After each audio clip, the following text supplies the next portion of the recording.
Jazz Fun at Jazzahead 2025, and I'm happy to have here Andreas Polyzogopoulos. a name I cannot pronounce right. Anyway. It's just a matter of practicing. And you're from Greece and a trumpet player. Exactly. And you have performed here at Jazzahead in the Showcase Festival.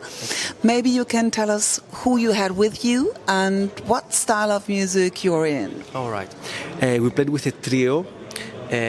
Piano player Wazdi Riahi from Tunisia, and the double bass player was like a Greek guy, Grigoris Theodoridis.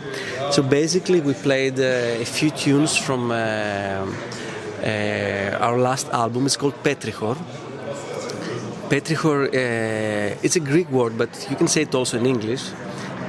Is the scent of the soil, of the ground, after the first rain in autumn. So you know, in Greece, like during the summer, it hardly rains. So when the soil is dry and then the first drops of rain touch it, there is this magic for me, scent.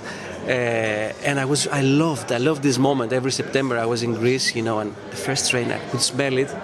And so I said, okay, I'm going to write a tune. So it's called Petrichor, and that's also the name of the album. So we played a few tunes from this album.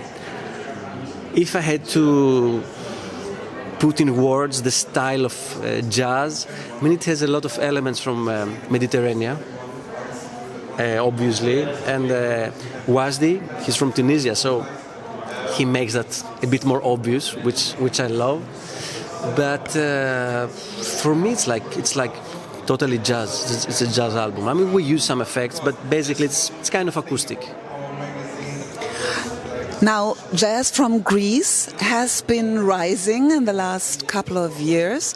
There are some people who one might know, like Tanya Giannulli, the pianist, and you have played together with her. Yes.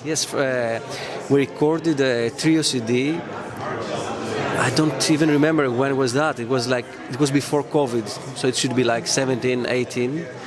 And we performed a lot also in Germany.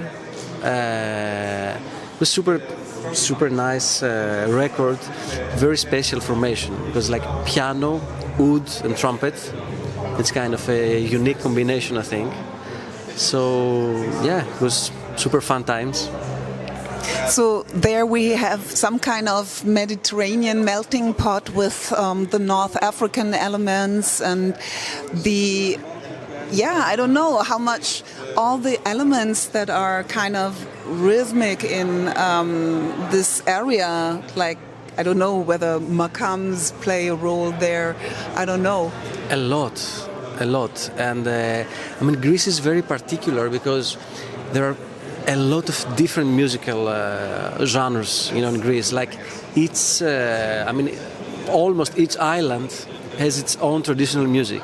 So if you're in Creta, it's like totally different music compared to Corfu, for example, or compared to the music in Cyclades. If you go in the north, like northwest, like it's an area we call Epirus, and they have like very special music. They use a lot of pentatonic scales, and I love this music. The main instrument is a clarinet. We call it clarino. It's a short, different version of the classical clarinet. And I've checked a bit out this music, so I try to incorporate, you know, elements from Epirus in my music. So it's very interesting. It's very interesting because the mix of these genres hopefully creates something new.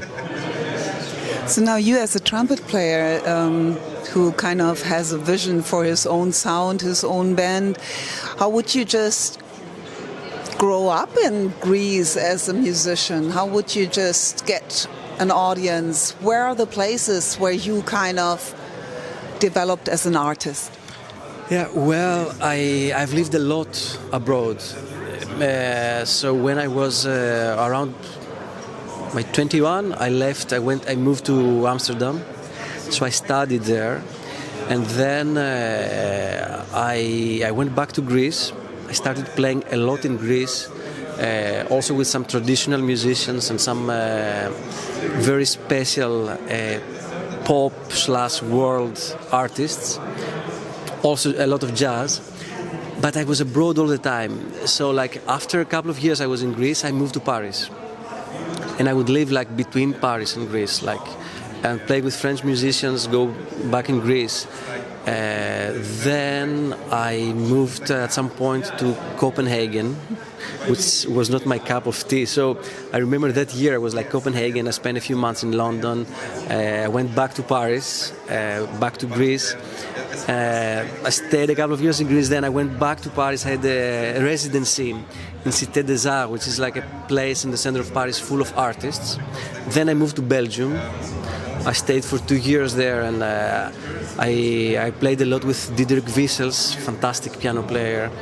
So I want to say, like, I was always kind of traveling, and but always feeling at home in Greece.